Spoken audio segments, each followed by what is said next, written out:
Good morning, my name is Klaudia Sikorska and this is Pulse of Culture.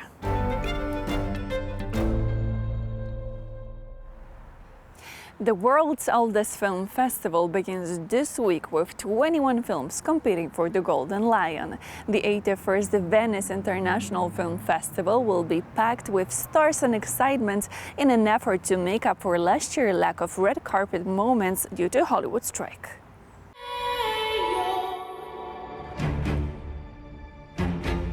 The opening ceremony featured a screening of Tim Burton's Beetlejuice. The sequel premiered in Venice exactly 36 years after the original Beetlejuice was released. Everybody's saying that it's the strongest lineup in years, and I will end up to believe it, maybe. I don't know. We see the result, but yes, I'm quite proud and happy about the selection we made because it's very diverse. We have, of course, a lot of great filmmakers, some of the most expected films of the new season, but a lot of discoveries, new talents from all over the world. So it's a mirror of the contemporary cinema. 21 entries have been selected for the main category competition, but this time, no film from Poland made the cut. The race for the top prize includes some of the industry's biggest names, such as Pedro Almodóvar with his movie The Room Next Door, Luca Guadagnino with Queer, and Todd Phillips with his Joker sequel. Let's give the people what they want.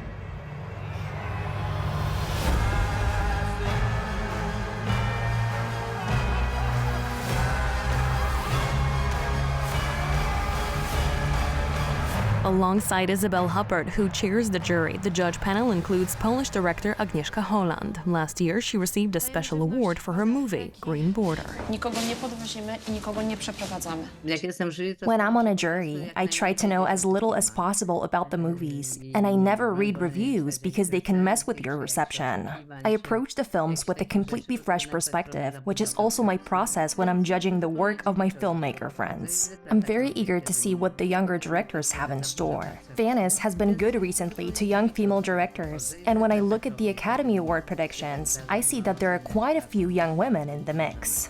The Venice Festival is the oldest and undoubtedly one of the most important film festivals, attracting stars from around the world every year. It also draws a unique audience, making this festival truly special. The audience is a huge asset for this festival because the people are so enthusiastic and spontaneous, unlike in Cannes, which can feel a bit cold. Of course, there are standing ovations, but there's a noticeable difference. Venice is also more intimate, and the atmosphere of the city adds to it. The whole place is infused with a kind of relaxed elegance and warmth. This woman is my secretary. In this wonderful setting, American actress Sigourney Weaver will be receiving the Golden Lion for Lifetime Achievement. Other winners will be announced on September 7th during the awards gala. The Chopin in His Europe Festival, an internationally acclaimed classical music event, is underway in Warsaw. One of the festival stars was Bruce Liu, who performed at the Grand Theatre National Opera, accompanied by the London Symphony Orchestra.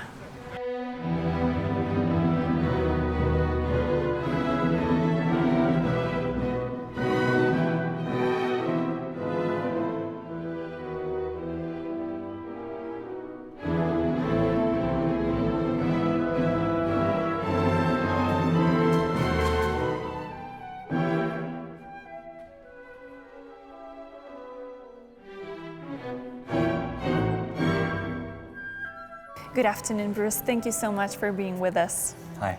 So we're just a few minutes away of your concert with the London Symphony Orchestra.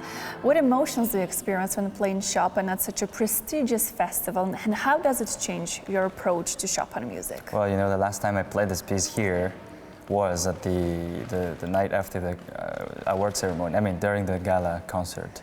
So it's like, you know, full of crazy memories because it was in this tsunami-fish kind of feeling, yeah, like, you know, you still are kind of surprised of the results, you know, didn't have time to digest anything, and suddenly have to play, you know, again and again in front of so many people. So I think, I mean, it's always something special to do Chopin, in Warsaw, especially with such a world-class orchestra. So it's actually the first time I play this piece again in Poland.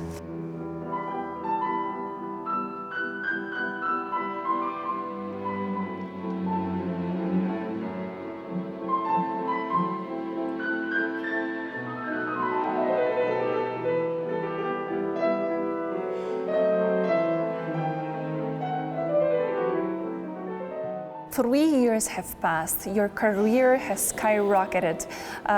What does it mean to you to be back in Warsaw? It's like always. I mean, I come back sometimes even when I don't have concerts because I've made so many friends here. And wonderful food. I love the duck here. So pierogi as well. So it's like becoming sort of second home, like something more than just the music. Of course, it's nice to feel the music of Chopin and everybody else, but also to just feel it's nice weather here as well. So it's like a very livable place at the end. And how has this time changed you and your interpretation to Chopin music? Well, I think the good advantage of playing so many concert halls is that, as Rubinstein said, it's always playing for the audience of the last row. I used to play only in a very small studio and used to be in my practice room, so I of course enjoy the details, but when you're in a big hall you need to adapt to the new acoustic, to the new instrument. So I think that's what I have learned the most, yeah. How do you feel to be part of this festival with the London Symphony Orchestra this year? I think it's the 20th anniversary, right? Yes, and it's a little bit like a celebration. I mean, like the Chopin competition, but a little bit less stressful in a way, And you're having combination of different instruments, not only piano. So there's also chamber music and string instruments. But at the end, it's all a celebration of Polish composers, especially Chopin, of course. So it's like a very monumental moment, yeah, for me. Bruce, thank you so much for speaking to us, and enjoy your performance. Thanks. Thank you so much.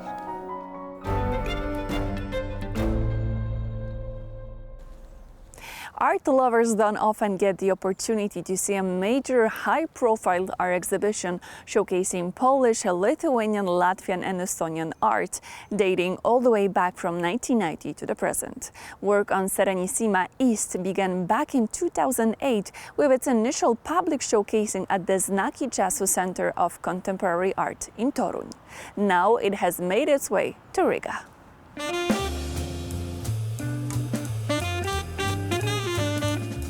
The Latvian Academy of Art is currently hosting an exhibition of paintings, sculptures, graphics, video art and animated films from 20 renowned Polish and Baltic states artists created in the last 25 years.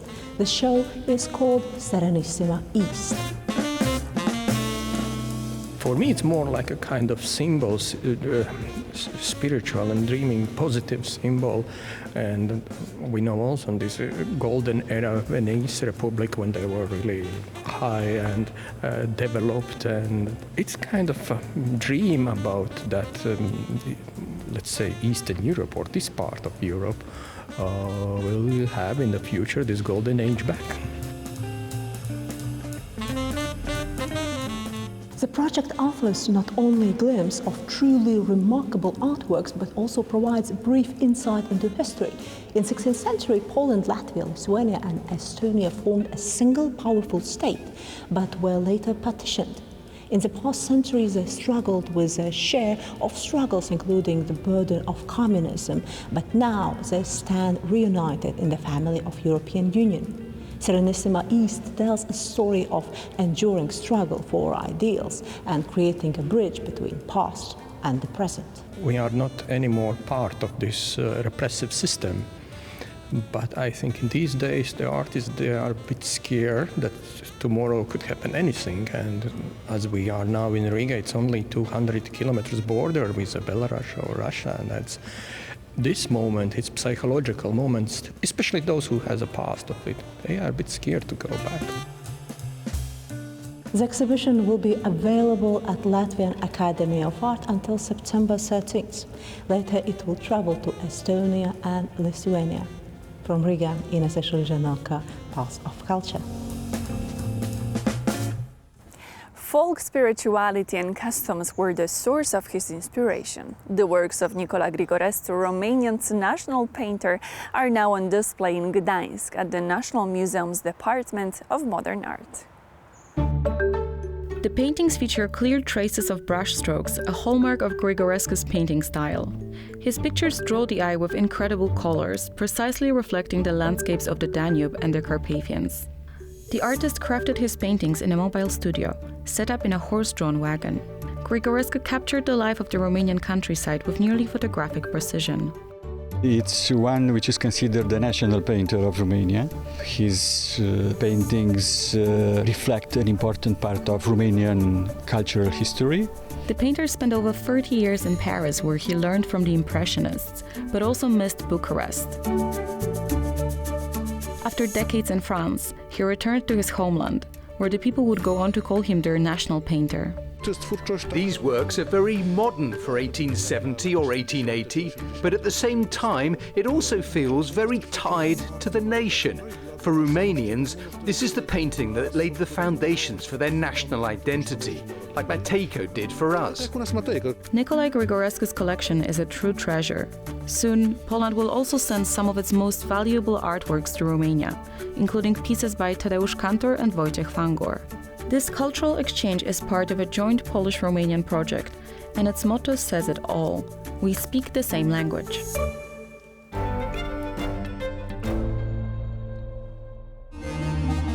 Sopot, another city on Poland's Baltic coast, is now host to Images That Fall from the Sky, an exhibition showcasing works by 9 leading representatives of the Helsinki School of Photography.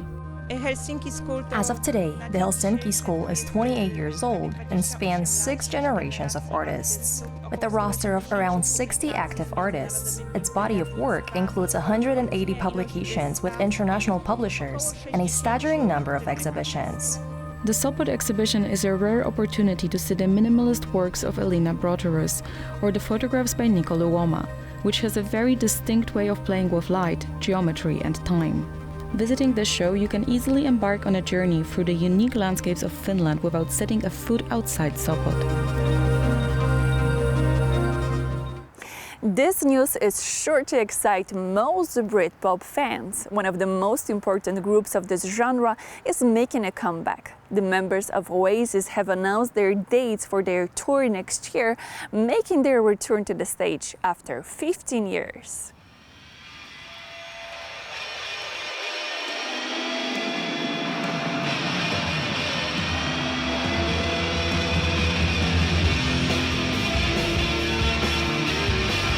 It started with cryptic posts on social media, followed by an announcement that made the hearts of millions of Britpop fans race.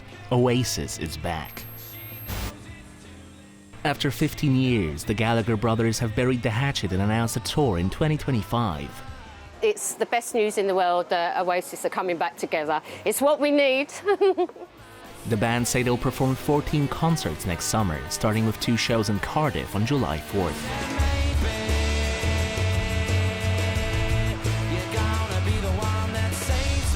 They then return to their hometown, Manchester, for 4 shows, followed by 4 at London's Wembley Stadium, 2 in Edinburgh, Scotland, and 2 in Dublin, Ireland.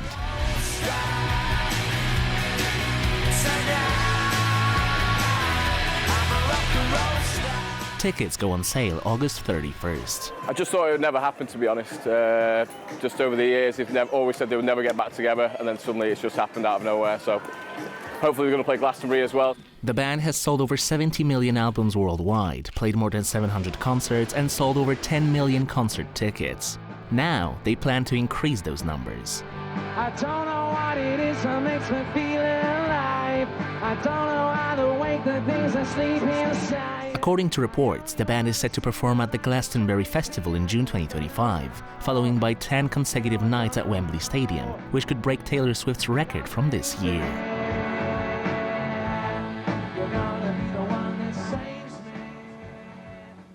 And that's all in today's episode. Please tune in next Sunday at the same time for another edition of Pulse of Culture.